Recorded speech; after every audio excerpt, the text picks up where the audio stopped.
আসলে বাজারে গেলে মাথা ঠিক থাকে না কি কিনবো কি কিনবো না, তারপর দেখা যায় আসল জিনিসটাই নিতে ভুলে গেছি। নমস্কার সবাইকে, আশা করি সবাই ভালো আছেন। আমার নতুন একটি ভিডিওতে আপনাদের স্বাগত। এই ভিডিওটা কয়েক মাস আগের করা ছিল, সময়ের অভাবে দেওয়া হয়নি, তাই ভাবলাম আজকে দিয়ে দেই। আমার ছোট বোন, আমি আমার মেয়েকে নিয়ে চলে গেছিলাম বাজারে। আমার বেশ কিছু জিনিসপত্র কেনার ছিল, আর আমার সাথে সাথে আমার বোনেরও ছিল। তো দুজনে মিলে মেয়েকে নিয়ে চলে গেলাম। আমার মেয়েকে নিয়ে এটা আমার প্রথম বাজারে আসা। আর আমিও কিছুদিন যাবৎ বাড়িতেই ছিলাম, কোথাও যাওয়া হয় নাই তেমন। তো ভাবলাম বাইরে গেলে মনটা ভালো হবে, তো কেননা ঘুরে আসা যাক। এরপর এই তো আমার মেয়ে ঘুমিয়ে গেছে।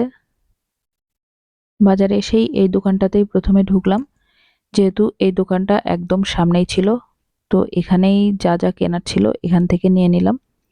এরপরে চলে গেছিলাম অন্য আরেকটি দোকানে, যেখানে আমার মেয়ের জন্য ওটস কেনার ছিল, আর তার সাথে আরো কিছু জিনিসপত্র কেনার ছিল। তো সেগুলো নিয়ে আমরা কিছু চকলেট নিলাম। চকলেট অবশ্যই আমার মেয়ের জন্য না, এটা আমাদের জন্যই। আমি আমার মেয়েকে চকলেট বা মিষ্টি জাতীয় খাবার চেষ্টা করি যতটা সম্ভব কম দেয়া যায়। আপনারাও চেষ্টা করবেন যদি বাসায় বাচ্চা থাকে তাদেরকে মিষ্টি জাতীয় খাবারটা একটু কম দিতে, কারণ বড় হয়ে ওরা অবশ্যই এই খাবারগুলো খাবেই। এইগুলো আকর্ষণীয় খাবার, আর এগুলো থেকে বাচ্চাদেরকে দূরে রাখা একদম অসম্ভব ব্যাপার। তো এই তো চকলেট নিয়ে, জিনিসপত্র নিয়ে আমরা চলে গেলাম ফলের দোকানে। ফল টল নিয়ে আমরা চাচ্ছিলাম একটু ডাব খাবো। ডাব খাওয়ার পর পর বসায় যাব।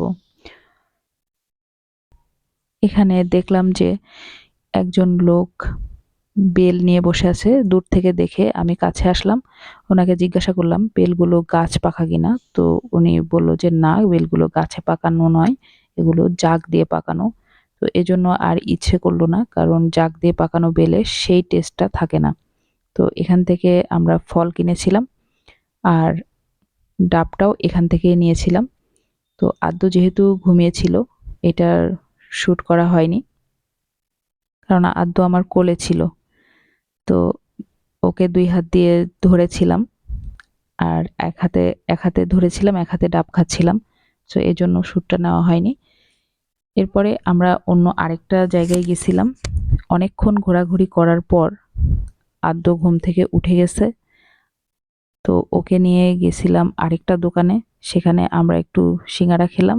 ওর মুখেও একটুখানি দিয়েছিলাম, একটুখানি, যদিও ও এখনো ভাত বা বাহিরের খাবার ওইভাবে খায় না বা খেতে পারে না। দেখেন কেমনে মুখ নড়ায়। তো এরপর এই তো বাসায় চলে আসলাম।